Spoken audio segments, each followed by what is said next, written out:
Good morning, everyone. Bees are an important factor when it comes to growing fruits and vegetables in your home gardens. And you don't need a beehive to get bees. Garden Guide Dale Kay shows us the best ways to attract pollinators to your yard using plants.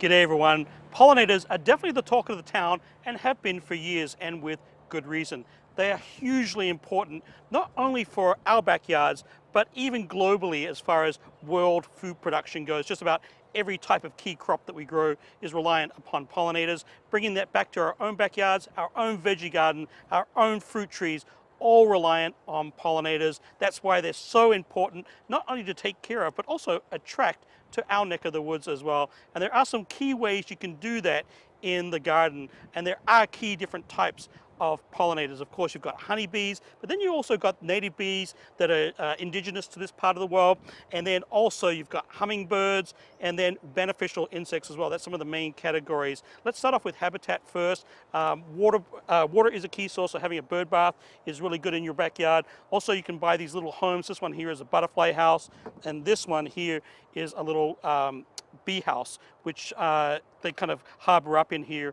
and nest over here. Also, in the early spring, make sure you don't remove any of that early leaf decay. Maybe stay off your lawns a little bit, because a lot of beneficial pollinators kind of harbor up in our own backyards over the winter, particularly those that are, of course, year-round visitors. There are different plants that you can incorporate into your backyard. I do like this honeybee mix. This one here you seed, just like any other type of grass seed. It's chock full of thyme, clover, some fescues, and the great thing about clover is that it's an early kind of blooming plants. So all those early crops that need pollinating early, like your apples, having clover around, and even leaving dandelions, let those bloom. That's a great source of food and attraction for pollinators. Some annuals that you can plant. Zinnias are great pollinators. Lantana back here is another great one. And pretty much all your herb flowers, whether it's oregano, I love dill. Dill has that yellow flower that kind of sits flat. It's a great landing pad for pollinators, but just about every single herb is a great pollinator as well. Talked about thyme too, that's in this mix. Any of the thymes is great as well. Perennials that come back year after year. All the echinaceas, again, just a great landing pad for butterflies, for bumblebees, honeybees, all fantastic. Nepeta, all the nepetas, really a kind of a great growing plant, borderline aggressive. It kind of gets up and runs, but nepeta is a great plant for attracting pollinators. The yarrows, again, got that telltale landing pad type flower. All the yarrows are good. Agastache here.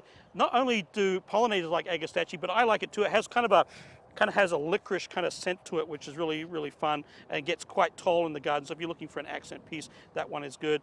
Asclepias, or butterfly weed. This is not milkweed, it's butterfly weed, but of course milkweed is great for harboring up for butterflies for their larvae and stuff, but this one here for the flowers, this is Asclepias, butterfly weed. Any of the salvias are good too.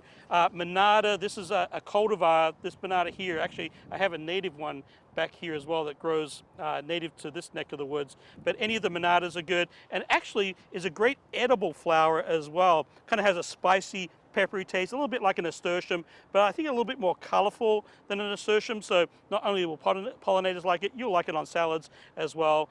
Bee balm.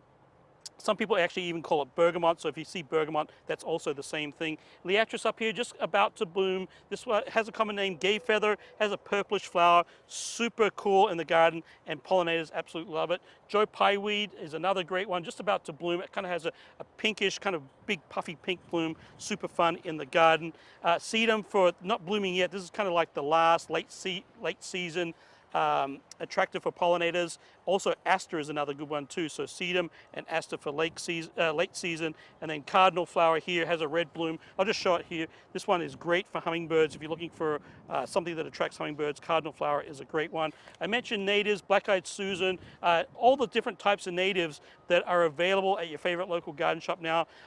Really, the selections are endless. There's a whole bunch of them back here behind me. So any type of native that's blooming will also attract pollinators. This one here again, black-eyed Susan.